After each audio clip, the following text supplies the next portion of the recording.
Good afternoon. I'd like to start talking a little bit about various different belief systems in terms of claims about the supernatural.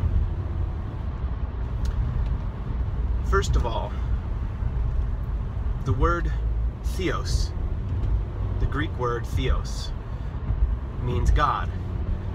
So somebody that believes in God is a theist. And there are theists of many different varieties.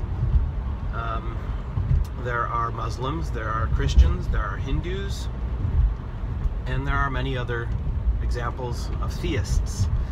Essentially, theism is the belief not only in a God, but also in the idea that that God is personal. So the way a theist defines God is that it's a guy in the sky, or multiple guys, and could be male, could be female, gods and goddesses that have a personality and are interested in what happens to humans on the planet Earth. And there's usually claims about inspired holy books, the Quran, the Bible, that were revealed from a divine source and conveyed through humans. That's kind of all the stuff that's loaded along with being a theist. Now, what is an atheist? I used to think that an atheist was making the assertion that there is no God by any definition. But I've come to learn that it's far more nuanced than that. If you Google some of the key words I'm going to be discussing here, like agnostic theist, agnostic atheist, theist, atheist chart, you should be able to find a really helpful visual of what I'm going to be talking about. There's 4 quadrants to this chart and 2 different continuums. And along one continuum you will have theist and atheist, and along the other continuum you'll have Gnostic and agnostic. So let's talk about that word agnostic. The root word is gnosis, G-N-O-S-I-S, I think, which means knowledge. So someone who is Gnostic on a subject claims that they know something about that subject. Just as a side point, I'm not talking about the religious Gnostics, you know, the Christian sect of Gnostics, Gnostic Gospels, and all that stuff. I'm not talking about that. I'm using the word Gnostic in a more general way. Again, talking about that root word, knowledge. So I am Gnostic about the sun existing. I feel comfortable saying I know that the sun exists.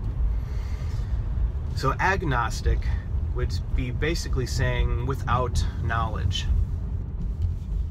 An atheist would be without belief. So one is a belief claim and one is a knowledge claim. Let me explain. So on this chart, where theist and Gnostic line up in one corner, that would describe Jehovah's Witnesses, that they are Gnostic theists. Of course, nobody walks around calling themselves a Gnostic theist. These are kind of philosophical terms that are useful in describing these concepts, but nobody uses them in everyday speech. But Jehovah's Witnesses are an example of Gnostic theists. Most of my life, I was a Gnostic theist. You know, I was raised to believe that God existed, that his name was Jehovah, that he was interested in us, that he had revealed a message through a certain book. We are his chosen people, and because I was raised with that belief, I claimed to know it was true. It wasn't until I was 24 that I started having some real questions, and then privately I started relating to the word agnostic, which brings me to the next corner of that chart, which would be an agnostic theist. This is somebody who believes that God exists, but doesn't claim to know it for a fact. This is almost like saying, I prefer this to be true, but I don't know if it's true. I find this to be more intellectually honest than the Gnostic theist. One thing about faith is that it requires people to claim knowledge, and when there isn't evidence, claiming knowledge can lead to cognitive dissonance, but that's a topic for another video. So far we have the Gnostic theist who claims to know that God exists. We have the agnostic theist who believes God exists, believes that's the more likely, but isn't 100% sure. I feel that's more intellectually honest. Now I'm going to mention the Gnostic atheist. This is the kind of atheist that makes the assertion that God does not exist. They're claiming knowledge that God does not exist. This I actually find to be at least as intellectually dishonest as the Gnostic theist, if not more intellectually dishonest. I don't know how anybody can make an assertion that bold with having such limited knowledge about what exists. And this is getting into real philosophical territory here. But for now, I'll just say that we only know what our five senses can tell us, and although we can't find evidence for God, something that you could define as God, to assert that there is nothing that could be defined as God is incredibly bold. And I do feel it is intellectually dishonest. Now, the last category I want to mention is the agnostic atheist. And every atheist that I've ever spoken to directly is an agnostic atheist. Richard Dawkins, very prominent atheist activist, evolutionary biologist, identifies as an agnostic atheist.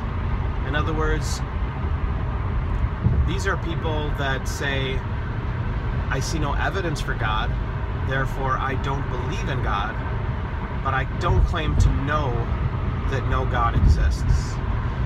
Agnostic atheism is not the assertion that God does not exist. It's just not accepting the claim that God exists, which I find to be, of these four categories, the most intellectually honest position. The agnostic atheist is willing to accept evidence when it's presented that God exists. They're willing to change their mind, but for the time being, they don't feel comfortable saying they believe something that they don't know for a fact to be true. Now this brings up all sorts of questions about where did the universe come from? Why is there something instead of nothing? These are unanswered questions that using God to answer them feels comfortable, but just inserting God into those questions doesn't make that answer correct. There are many possibilities, most of which we probably can't even comprehend, but theoretical physicists have been looking into for why the universe exists, why there is something instead of nothing. So the agnostic atheist is just withholding judgment for the time being.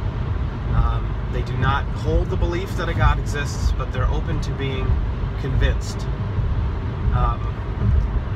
Now, I've just said that that's the most intellectually honest position, and I think the position that is going to leave the person most free from cognitive dissonance.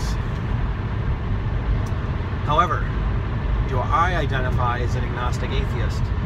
Well, I'm not going to say. What I would like to talk about in the next video is a little more about what an agnostic is. And from there, we can get into deism and pantheism and all kinds of philosophical questions. So stay tuned. This video was a little bit shorter, and that's a good thing. Thank you for watching, and I will talk to you again soon.